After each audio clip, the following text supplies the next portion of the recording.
2-3 ആഴ്ചയായിട്ട് നമ്മുടെ Sabarimala issues social media കത്തിച്ചുകൊണ്ടിരിക്കുകയാണ്. എൻ്റെ മാധ്യമങ്ങളിലെല്ലാം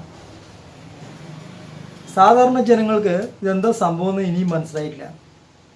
അപ്പോൾ അവർക്ക് മനസ്സിലാകാൻ വേണ്ടിയിട്ട് ഒരു ചെറിയൊരു വീഡിയോ ആണ് ഞാൻ ചെയ്യുന്നത് ഇന്ന്. അതായത്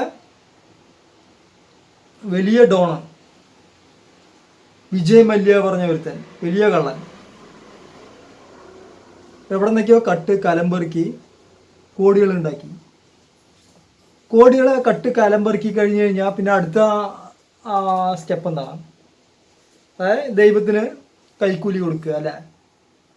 അപ്പോൾ അദ്ദേഹം ശബരിമലയിൽ ഗോൾഡ് പ്ലേറ്റ് ആക്കാൻ വേണ്ടിയിട്ട് കോടികൾ ഇറക്കി. അപ്പോൾ അവിടെ ഉണ്ടായിരുന്ന ചെറിയ ചോട്ടാക്കള്ളന്മാർ, ബടാ കള്ളൻ കോടികൾ കൊടുത്തു ഗോൾഡ് പ്ലേറ്റ് ഒക്കെ ആക്കി ഒന്ന് റെഡിയാക്കാൻ വേണ്ടിയിട്ട്, ഒന്ന് മോഡിഫിക്കേഷൻ ചെയ്യാൻ വേണ്ടിയിട്ട്. അപ്പോൾ അവിടെയുള്ള തന്ത്രിയും ചെറിയ കള്ളന്മാരുണ്ടല്ലോ ഒരു ഗ്യാങ്, അവർ അതിനെ വീതം വെച്ചു. ഇതാണ് ശബരിമല ഇഷ്യൂ ചുരുക്കത്തിൽ പറഞ്ഞു കഴിഞ്ഞാൽ. കുറച്ചുകൂടി വ്യക്തത വരണമെന്നുണ്ടെങ്കിൽ നമ്മുടെ നാട്ടിലൊരു പഴഞ്ചൊല്ലുണ്ട് ഇല്ലേ, അതായത് ഇല നക്കി നായിൻ്റെ ചിരി നക്കി. അതാണ് അവിടെ സംഭവിച്ചത്. അതായത് വലിയൊരു കാട്ടുകള്ളൻ ഇവിടെ നിന്നൊക്കെ കട്ട് കലമ്പെറുക്കി ഇവിടെ കൊണ്ടുവന്ന് കൊടുത്തു.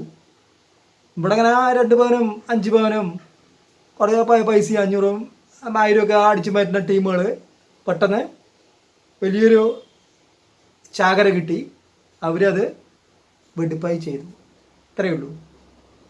ഓക്കെ, അപ്പോൾ നമ്മുടെ ചാനൽ ഇഷ്ടപ്പെട്ടിട്ടുണ്ടെങ്കിൽ സബ്സ്ക്രൈബ് ചെയ്യുക, ലൈക്ക് ചെയ്യുക, ഷെയർ ചെയ്യുക. ഇനി അടുത്തൊരു നല്ലൊരു വീഡിയോയുമായി, തിങ്ക് ചെയ്യുന്ന വീഡിയോയുമായി വീണ്ടും കാണാം. ഓക്കെ.